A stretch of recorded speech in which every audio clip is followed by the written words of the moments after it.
Hello friends, welcome to TNPSC Stars channel. இந்த வீடியோல நம்ம 9th standard social science refresher course தான் பார்க்க போறோம். இதுல chapter 6 hydrologic cycle. ஓகேவா? இதுக்கு முன்னாடி நம்ம chapter 1ல இருந்து chapter வரைக்கும் 5 வரைக்கும் எல்லாத்தையுமே போட்டாச்சு. ஓகேவா?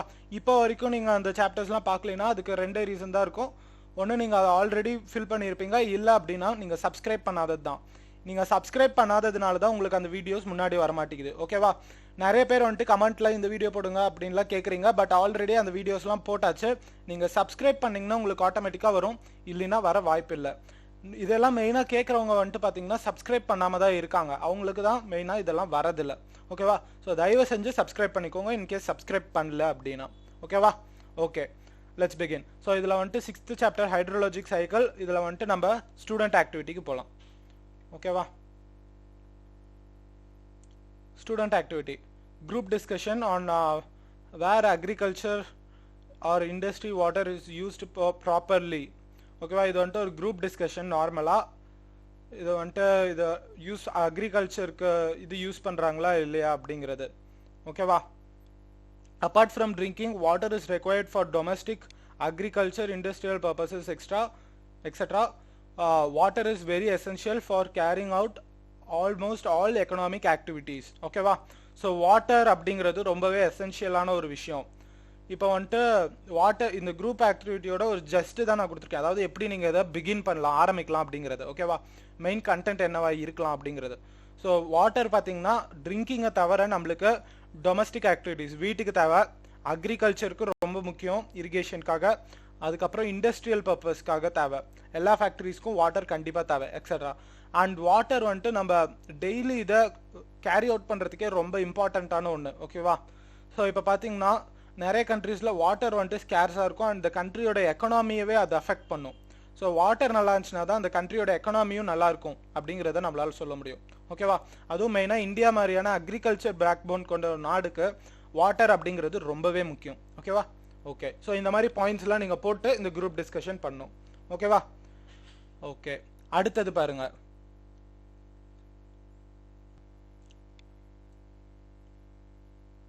அடுத்தது list out 2 perennial and non perennial rivers among the following அப்படின்னு சொல்லியிருக்காங்க. ஓகேவா? இண்டஸ், கங்கா, பிரம்மபுத்திரா, நர்மதா, தப்தி, மகாநதி இதெல்லாம் வந்துட்டு நான் பெரினியல் காவேரி. ஓகேவா? இதெல்லாம் வந்துட்டு பெரினியல், மீதி காவேரி வந்துட்டு நான் பெரினியல். ஓகேவா? Okay, make a simple rain water harvesting model and explain. Just wait. Make a simple rainwater harvesting model and explain it in groups. ஓகேவா? Small group activity. இதுதான் வந்துட்டு நீங்கள் வந்துட்டு இதே மாதிரி ஒரு மாடல் கிரியேட் பண்ணிட்டு இது எப்படி வேலை செய்யுது அப்படிங்கிறத சொல்லிடணும். ஓகேவா? குரூப் ஆக்டிவிட்டி மாதிரி ஒரு மாடல் கிரியேட் பண்ணிட்டு போகணும் நீங்கள், ப்ராஜெக்ட் மாதிரி. ஓகேவா? ஓகே, 4th ஒன்று குரூப் ஆக்டிவிட்டி தான். Prepare a picture album of rain water harvesting and water management. ஓகேவா? இது சொல்லியிருக்காங்க. Water resource management is activity of planning, developing and distributing and managing the optimum use of water resources. It is a subset of water cycle management அப்படிங்கிறாங்க. So இதில் வந்துட்டு நம்ம இந்த டாபிக்கு சம்மந்தமாக ஏதாவது சைடில் எழுதணும்ல, அதுக்கு இதை எழுதிக்கலாம் நீங்கள். ஸோ வாட்டர் ரிசோர்ஸ் மேனேஜ்மெண்ட் அப்படிங்கிறது எப்படி நம்ம அந்த வாட்டரை கரெக்டாக டிஸ்ட்ரிபியூட், அதாவது கொஞ்சம் இப்போ என்கிட்ட இவ்வளோ மழை பெஞ்சிருக்கு, இந்த மழையை நான் எப்படி டிஸ்ட்ரிபியூட் பண்ணலாம், என்கிட்ட ஆறில் இவ்வளோ தண்ணி வருது, மழை மூலமாக இவ்வளோ தண்ணி வருது, ஸோ இதையெல்லாம் நான் எப்படி டிஸ்ட்ரிபியூட் பண்ணலாம், விவசாயத்துக்கு இவ்வளோ, ஃபேக்ட்ரிக்கு இவ்வளோ அப்படின்னு சொல்லி எப்படி நான் டிஸ்ட்ரிபியூட் பண்ணுறது, எப்படி இதை நான் கரெக்டாக யூஸ் பண்ணுறது அப்படிங்கிறது தான் வாட்டர் மேனேஜ்மெண்ட் அப்படிங்கிறது. ஓகேவா? இது வந்துட்டு வாட்டர் சைக்கிளுக்கு அடியில் வருது. ஓகேவா? வாட்டர் சைக்கிள் மேனேஜ்மெண்ட்க்கு அடியில் வருது. Discuss the difficulty in water management, substantial area under rainfed region imbalance, suboptimal utilization of created facilities, improper crop and cropping system. ஓகேவா? difficulties in water managementலாம் இதெல்லாம் தான். imbalanced use of groundwater, water logging and soil salinity due to overuse of surface water. ஓகேவா? புரியுதா? First வந்துட்டு regional imbalance, அதாவது ஒரு இடத்துல மக்கள் அதிகமாக இருப்பாங்க, இன்னொரு இடத்துல மக்கள் கம்மியாக இருப்பாங்க. ஸோ மக்கள் அதிகமாக இருக்க இடத்துல யூஸ் ஆஃப் வாட்டர் ரொம்ப அதிகமாக இருக்கும். விவசாயம் ஃபேக்ட்ரிஸ்லாம் அதிகமாக இருக்க இடத்துல யூஸ் ஆஃப் வாட்டர் அதிகமாக இருக்கும். இதெல்லாம் கம்மியாக இருக்க இடத்துல யூஸ் ஆஃப் வாட்டர் கம்மியாக இருக்கும். ஸோ இந்த மாதிரி தான் அதில் பிரச்சனை இருக்குது. அண்ட் அதுக்கப்புறம் ஒரு சில ஏரியா தான் ரெயின் கடியில் வருது, ஒரு சில இடத்துல தான் மழை பெய்யும், ஒரு சில இடத்துல பெய்யாது. அது ஒரு பிரச்சனை. நெக்ஸ்ட் ஒன் வந்துட்டு இம்ப்ராப்பர் கிராப்பிங். ஒரு குறிப்பிட்ட பேட்டர்னில் கிராப்பிங் பண்ணாங்க அப்படின்னா நம்மளுக்கு தண்ணியை டிஸ்ட்ரிபியூட் பண்ணுறதுக்கு ஈஸியாக இருக்கும். பட் ஒவ்வொருத்தருக்கு ஒவ்வொரு மாதிரியான கிராப்பிங் பண்ணுறாங்க. இப்போ இந்த இடத்துல வந்துட்டு பேடி போட்டிருக்காங்கன்னா இதுக்கு அதிகமான வாட்டர் தேவை, இன்னொரு கிராப் போட்டிருந்தாங்கன்னா அதுக்கு வேற அமௌண்ட் ஆஃப் வாட்டர் தேவை. ஸோ இந்த மாதிரியான பிரச்சனை. அதுக்கப்புறம் கிரவுண்ட் வாட்டர், நிலத்தடி நீரை ரொம்ப அதிகமாக யூஸ் பண்ணுறது, ஒரு ப்ராப்பரான முறையில் இல்லாமல் ரொம்ப அதிகமாக. இப்போது எனக்கு 1 லிட்டர் கீழே தேங்குச்சு அப்படின்னா நான் 2 லிட்டராக யூஸ் பண்ணிடுவேன். அதாவது ஆல்ரெடி ஸ்டோர் ஆகி ஒரு 10 லிட்டர் இருக்குன்னு வச்சுக்கோங்க நிலத்துக்கடியில், அதோட அதிகமாக தான் இருக்கும். ஸோ எக்ஸாம்பிளுக்கு சொல்கிறேன், ஒரு 10 லிட்டர் இருக்குது அப்படின்னா ரெயின் மூலமாக எனக்கு 1 லிட்டர் வந்திருக்கு. நான் என்ன ஆப்டிமம் யூஸ்னா என்னது, மேக்ஸிமம் நான் அதில் கொஞ்சம் யூஸ் பண்ணலாம், 2 லிட்டர்ஸ் அந்த மாதிரி யூஸ் பண்ணலாம். ஒரேடியாக 5 லிட்டர்ஸ் இருக்க அந்த 10 லிட்டர்லையும் நான் 5 லிட்டர் யூஸ் பண்ணிட்டேன் அப்படின்னா அது இம்பேலன்ஸ்டு யூஸ். ஓகேவா? Water logging soil salinity due to over use of surface water. சர்ஃபேஸில் இருக்க வாட்டர் அதிகமாக யூஸ் பண்ணுறதுனால நம்மளுக்கு என்ன ஆகுதுன்னா வாட்டர் லாகிங், அதாவது சாயில் salinity, சாயிலில் வந்துட்டு உப்பு தன்மை அதெல்லாம் சொல்கிறோம் இல்லையா, அதெல்லாம் வர ஆரம்பிச்சிடும். ஓகேவா? அதுதான் அது. இதெல்லாம் தான் பிரச்சனைங்க. ஓகேவா? Find the solution to water management problems. List out the role of individual and family in water management. ஓகேவா? ஸோ இதெல்லாம் உங்களுக்கு குரூப் ஆக்டிவிட்டி நீங்களே தான் பண்ணணும்.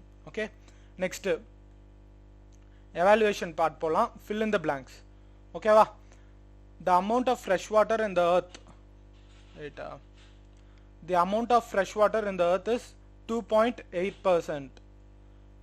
ஓகேவா? ஃப்ரெஷ் வாட்டர் இந்த உலகத்தில் ஒட்டுமொத்தமாக 2.8% தான் இருக்குது. ஓகேவா? Next, salinity of sea water is 97.2%. சீ வாட்டரில் எந்த அளவுக்கு உப்பு இருக்குது அப்படின்னா 97.2% உப்பு இருக்கு. Factories accelerating the hydrological cycle is sun driven process. Factor, அதாவது எது வந்துட்டு ஹைட்ரலாஜிக்கல் சைக்கிளை அதிகப்படுத்துது அப்படின்னா சன் டிரைவன் ப்ராசஸ், அதுதான். ஓகேவா?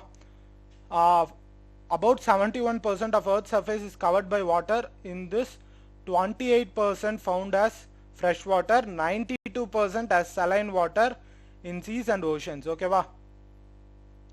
ஸோ 97.2% வந்துட்டு saline வாட்டராகவும் மீதி 2.8% வந்துட்டு நம்மளுக்கு fresh வாட்டராகவும் இருக்கு.